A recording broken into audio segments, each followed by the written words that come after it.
Bonjour, c'est Christine Claire de Satyam Tarot. Aujourd'hui, je vais vous présenter la structure du tarot. Le tarot, comme je vous l'ai expliqué dans une vidéo précédente, a une structure bien particulière qui fait que, même si les cartes de tarot sont des cartes d'oracle, elles ont quelque chose de spécial qui fait que toutes les cartes d'oracle ne sont pas des tarots. Les tarots, pour qu'on puisse appeler des cartes d'oracle des tarots, elles doivent avoir la structure dont je vais vous parler maintenant. Donc les tarots sont divisés, on peut les diviser de plusieurs façons. C'est un jeu de 78 cartes. Parfois les artistes rajoutent une ou deux cartes ou trois cartes, mais la structure de base c'est 78. Et puis les 78 cartes sont divisées en deux. Si on les divise en deux, on va avoir 22 cartes majeures, qu'on appelle les arcanes majeures. Arcane, ça vient d'un mot italien qui veut dire secret, qui veut dire mystère. Alors on a les arcanes majeurs et puis les mineurs. 56 arcanes mineurs. Ok? Donc on a les grands secrets et les petits secrets. Dans la famille des 22 arcanes majeurs,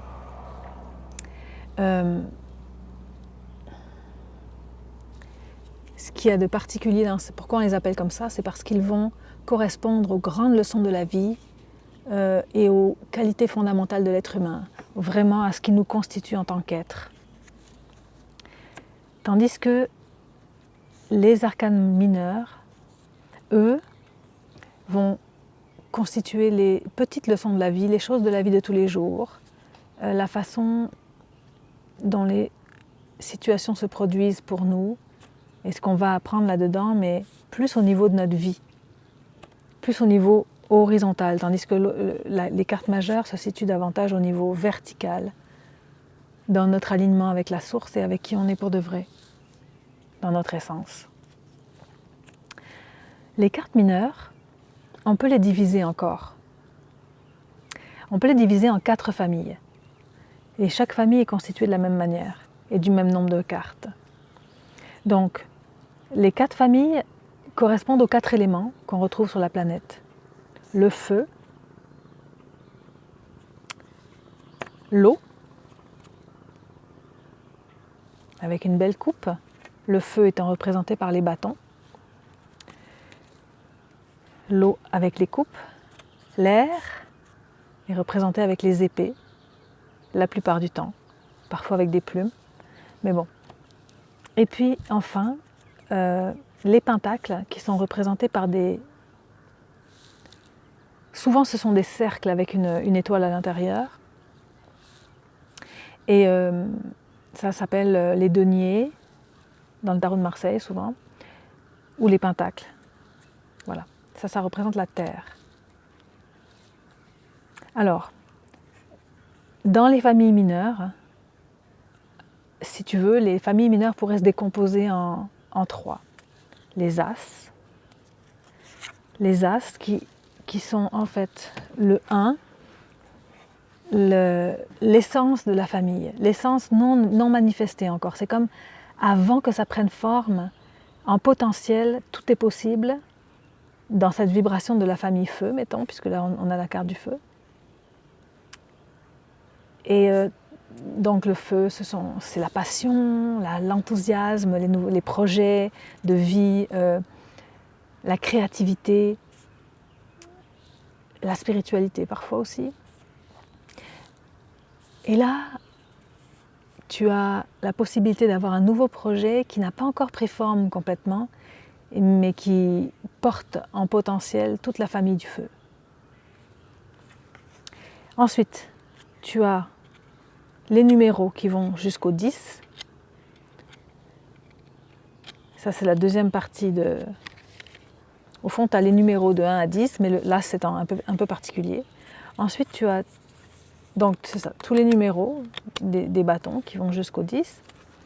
Et après, pour clôturer, tu as les 4 cartes qu'on appelle les cartes de cour, ou les figures. Donc, traditionnellement, il y a le page, le chevalier, la reine et le roi. Et aujourd'hui, souvent, comme ça parle moins aux gens, le fait de la royauté, les gens sont moins... en tout cas, on est moins touché par ça souvent.